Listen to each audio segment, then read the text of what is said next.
Hey, what's going on, guys? This is Slime Boss here, and wow, I'm actually making a review of something, and on top of that, it's actually on time, which is very surprising. But I've had a little bit of time to play with Super Mario Bros. Wonder, and I enjoyed the heck out of it. And in fact, this type of gameplay is something I've been longing for a very long time, and going back and playing the older games, if I've already played it, doesn't always scratch that itch. And I have just been waiting for something new to come out of Mario for such a long time, and this is that.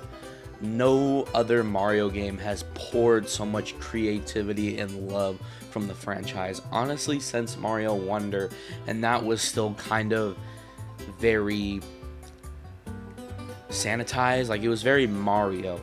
Whereas this game throws everything that you know about Mario out of the window, other than feeling very Mario, which is very hard to do, and it like I'm at a loss for word. This is honestly probably going to be my game of the year, which is insane because Tears of the Kingdom was already so amazing for me, especially from someone that, you know, was having a hard time finding his footing in the Zelda fandom. And this game just blew that game out of the water. And I'm sorry, Hylian, for saying that, but there's so much love and care and creativity poured with this game. And you might be thinking, well, creativity should just be a necessary part of the development process, but no, you don't understand how much lack of creativity the Mario universe has been giving us for almost a decade now.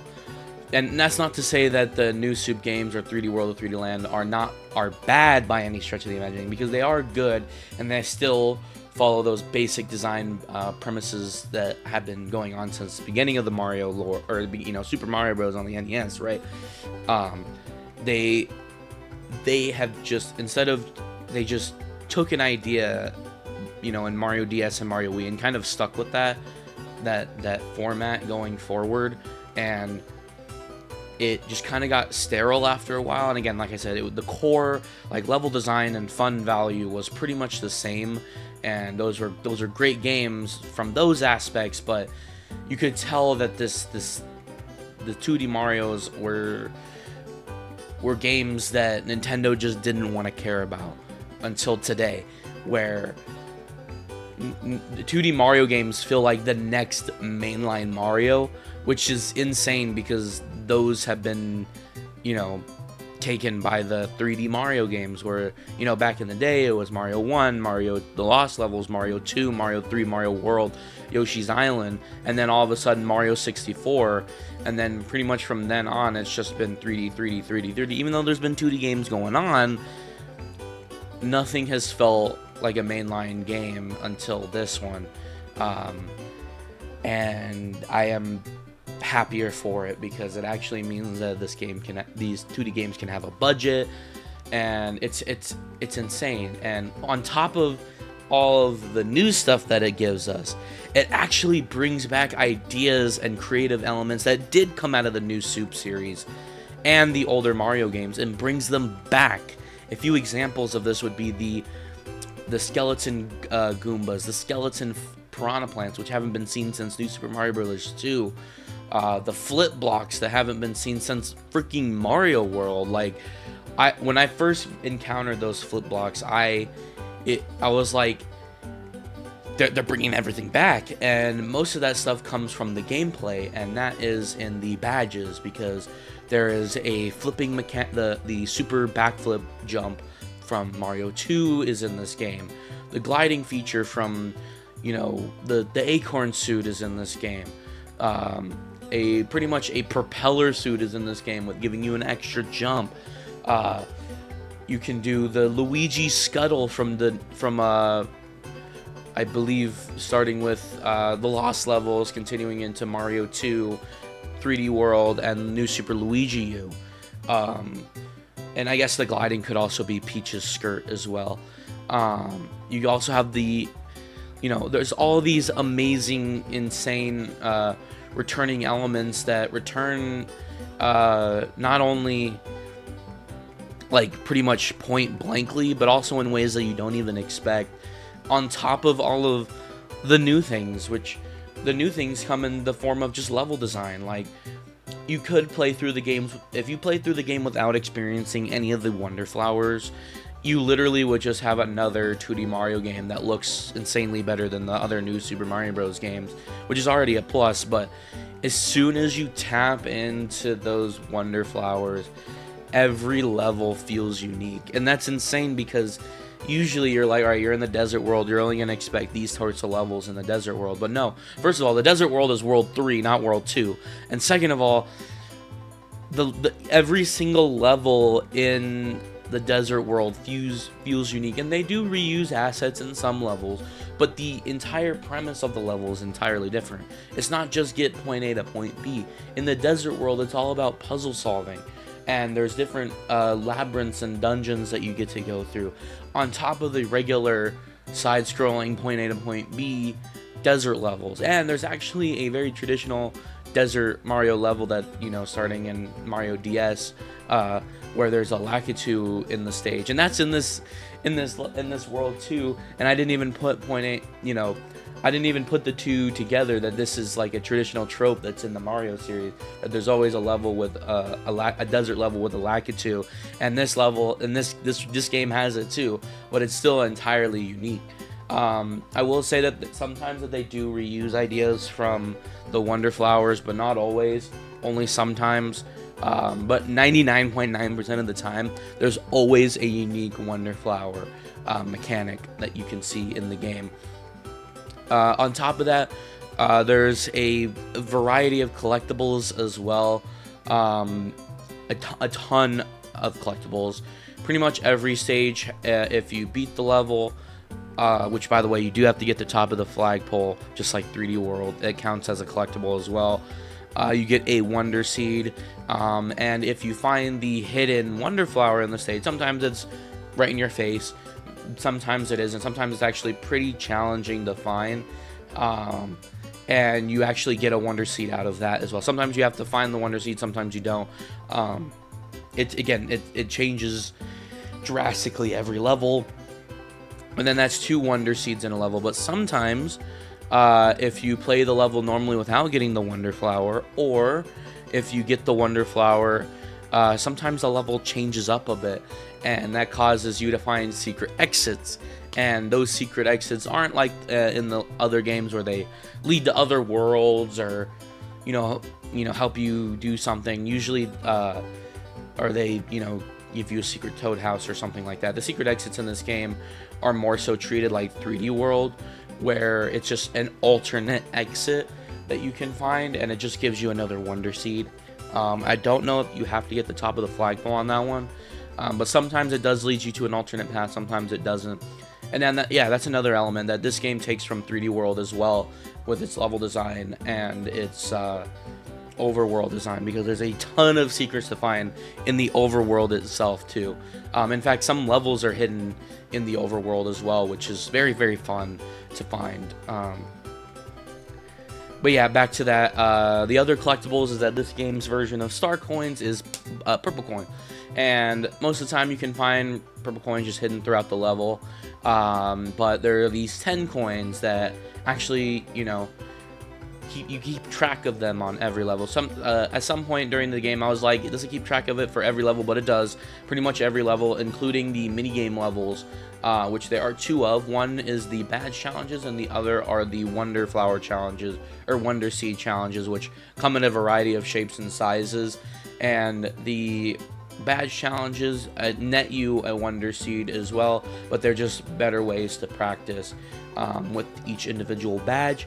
And then the other ones are like challenges, like a music challenge, which, by the way, there are returning songs and remixes in this game, which is fantastic. And or like enemy rushes or platforming challenges, and then you get a Wonder Seed at the end of those. So that's how I was just kind of explaining the levels. Back to the purple coin, you can actually use the purple coins to buy things at certain shops. These can net you one Wonder Seed per world, again similar to Mario Odyssey. 1 1-up, 5 1-ups, and a certain pool of badges. Usually these badges are more effects badges, like, oh, you start the level with a super mushroom, or all the coins are attracted to you, or enemies drop coins if you have this badge on. So there's like 3 different tiers of badges. The first tier is like the tier that you're pretty much going to encounter throughout the game. Like, if you want to experience everything, you're going to run into these regardless, and these are like the gliding badge, or the grappling hook badge, or things like that. And then there's the ones that you find from the shops, or that they sometimes they give you these throughout the story as well, but these are more effects badges. Like this badge will help you find, wonders flowers, or 10 coins as well. And then there's the third tier of badges, which are basically the hidden collectible badges. These badges are hidden behind tough levels. Once you beat these tough levels, you then have a regular badge challenge level, which gives you these special ones. This is like the Jett badge that you've seen in the trailers, or a spring jump badge, which I got just randomly throughout the game. And then these secret paths actually lead you to a special secret world, which I'm not going to tell you a whole lot about, but there is one. Just like any other Mario game, to be honest. And yeah, so the overall flow of this game is actually quite crazy, because you start off in World 1, right? Very basic Mario fare. You get, none of this game is linear. Like, it starts off pretty linear, but once you get to a certain point, the game is open, and you're able to do whatever you want. So, for example, in World 1, you obviously have to take on the first 2 levels, but after that point, you can pretty much play whatever levels you want, and then it kind of just goes into this open world feel, and you're able to pick and choose whatever levels you want. And then once you get past World 3, I believe, because you go to World 1 and then you get to the Petal Isles, which is more of this centerpiece world than an actual world. So technically there are 7 worlds in the game, but the game only counts for 6 because the Petal Isles don't count as a world, even though it kind of does. It's just more of a way you can get between worlds. And once you get to the Petal Isles, then you can go to the next world, and then the next world, and then after you get to the end of that world, you can pretty much go to the next 3 worlds in any order that you want, which is, again, absolutely insane. So not only can you take on whatever levels you want in any order, and again, sometimes they're in batches, so like you can take on 3 levels in any order, and then a 1 level in between, and then more 3 levels after that. But you can take on any world in any order as well, which is absolutely insane for a 2D Mario game. And then some of the things that I kind of predicted, where you're able to pick and choose, a little bit of an open world feel for a 2D Mario game. And you're able to do pretty much whatever you want. And things even unlock after you beat those levels. Sometimes they don't, sometimes they do. And you just unlock more challenges and more fun things to do. And what's insane is that there is just so many levels in this game. I think more than any other 2D Mario to date. There's just so many levels just per world, and just there's just so much to do in this game. It's absolutely insane. So yeah, I think I pretty much covered everything. Yeah, so about the graphics as well. I mean, we've seen this from the very beginning. It has an amazing 2D sort of watercolor art style, and it's this nice mesh between 2D and 3D. And sometimes I notice that they took assets from New Super Mario Bros. U, and it's kind of weird. Like in some of the Poplin houses, you can tell like, oh, this assets could have been in New Super Mario Bros. U. And then you look at the character model, and then it's like, wait a minute, this is a different game. And then sometimes you have these levels that have this sprawling background. And sometimes you have these levels that are completely 2D flat, and it almost looks like Kirby's Epic Yarn, which is so cool, and it's just really cool to see. And then, as for the music is obviously banging. A lot of the original tracks in here are banging. There's obviously that New Super Mario Bros. U thing where like some level it has that leitmotif of the Wonder theme song, and it plays throughout the game.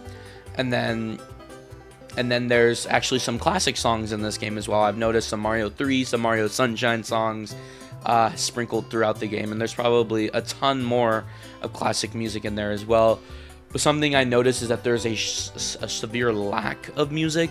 There's like a grand total of 5 songs that I can think of: the main overworld theme, the athletic theme, the underground ghost theme, which is like used for both, and then the castle theme and the desert theme. I'm sure there's a ton more, but those are like the unique ones that I can list off in my head. So it feels like there's a severe lack, but oh boy, the final boss music is absolutely insane, and you should get there when you get there. And something that more platformers need to do is that there should be more music oriented stages, and this game has an absolute ton of them. In fact, there's a badge that is in tandem with music as well, which is absolutely insane. But a lot of levels, once you get the Wonder Flower, like piranha plants start singing or ninjas start doing a certain thing, and it's just absolutely amazing. And it's so cool to see how much charm has been thrown into this game.